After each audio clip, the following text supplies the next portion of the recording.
Good morning and welcome to another video.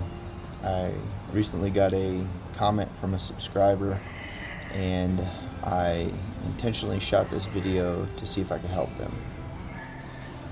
I like what you're doing here, but listen, me and my guys are bouncers, 6 foot plus, 230 pounds, and we got the stamina, and any one of us can handle one-on-one. But when there's a brawl and we need to quickly throw bodies and split up some stuff, ASAP. So, to be critically honest, that's where we're lacking. That explosive power to move stuff out of the harm's way. Do you have a program for us handling something like that? We'd appreciate you in advance.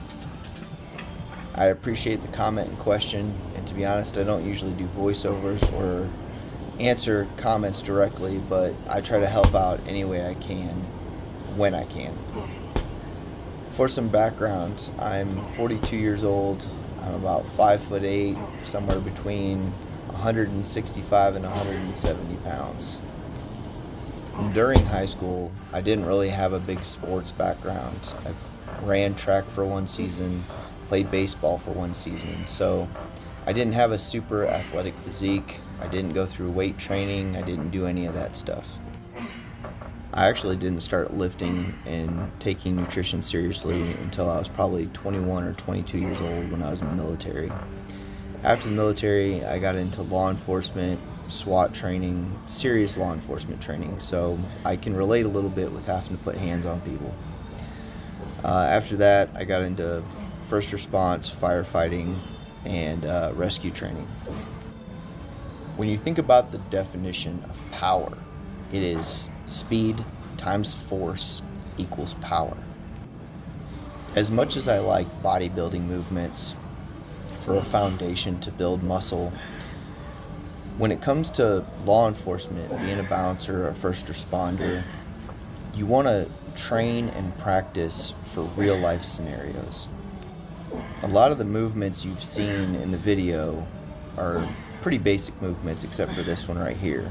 Rolling around with a 130-pound sandbag on the ground simulates rolling around with a body on the ground. In training, you have to get creative to replicate real-life scenarios. I tried to make this video as simple as possible. Although I'm in a gym, I tried to just use basic equipment that you can get at home. After getting into sandbag lifting a couple years ago, I quickly realized how creative you can get with a 100 to 150 pound sandbag to mimic almost anything you come across in real life. If you and your buddies train together, you can take one of these 150 to 200 pound sandbags and throw it back and forth at each other to somewhat mimic having to deal with a human body. Being over 6 foot tall and 230 pounds, it's a lot of weight to move around, and that's great. Having your power come from the foundation, your legs, lower body, but most importantly, coming from your core. Unlike bodybuilding, where you're moving a weight from point A to point B in a very rigid, straightforward movement, when it comes to realistic, real-life scenarios, you need to be able to move unbalanced weight in odd movements to build core and stability in muscles you probably didn't even know you had. Another very big aspect to combat training or self-defense training that I don't specifically touch on in this video is your grip. You have to build up a strong grip. Look at jiu-jitsu trainers who have to grab people and move people. If you have a strong core, strong foundation, but you can't hold on to your target, that could be a problem. Or remove a target from your body or a limb.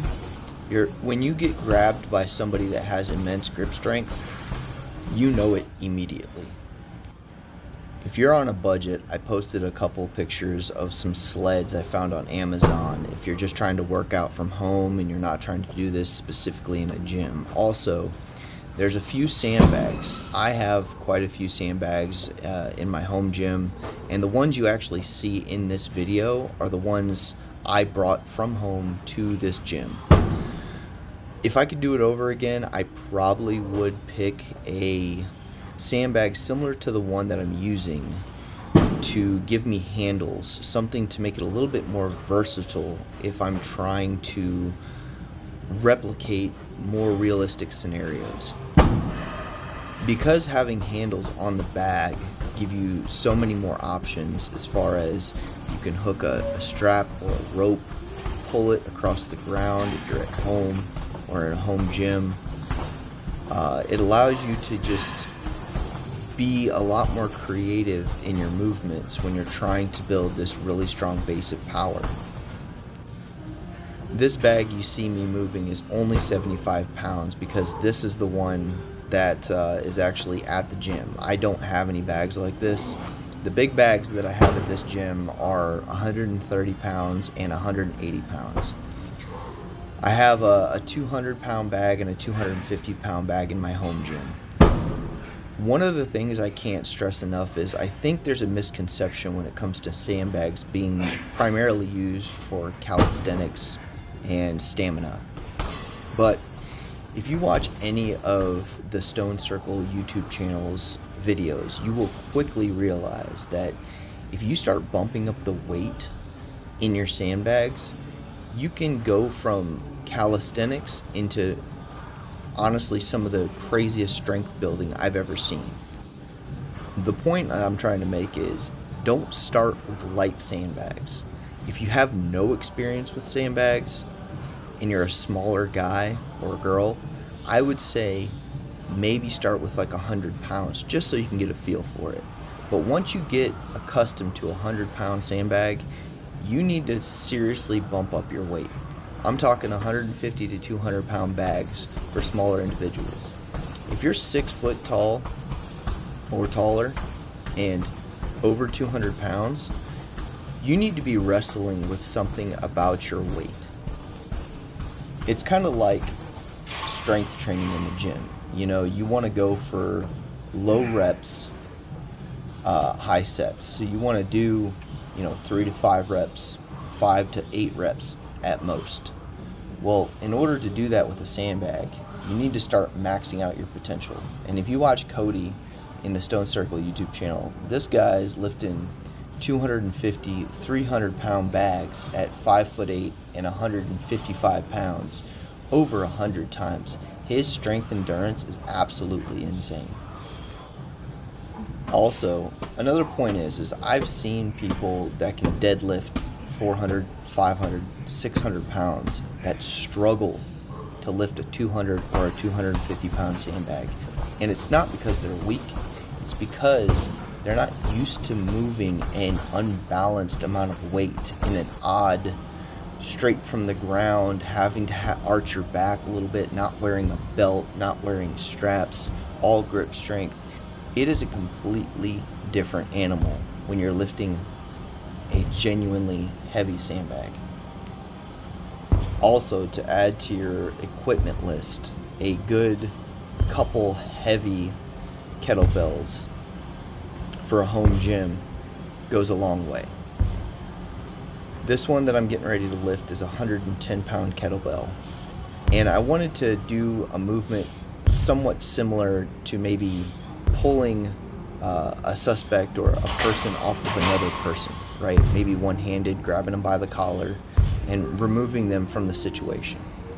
Now, I do like to add some sort of stamina-based movement after a power movement.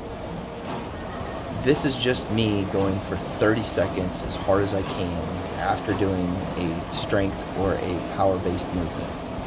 This is a skier. You probably don't have one of these at your house. So in the next clip, you're going to see that I chose something a little bit more home gym friendly.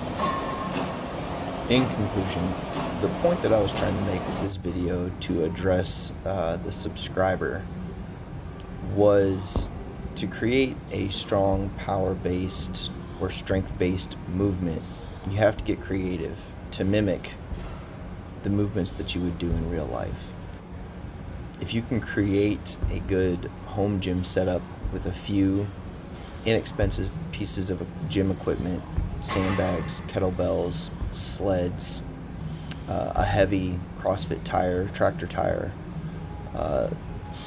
your creativity can go a long way with just a minimal amount of equipment. But remember, to create power, you have to move the heavy weight as fast as you can, is how you create power.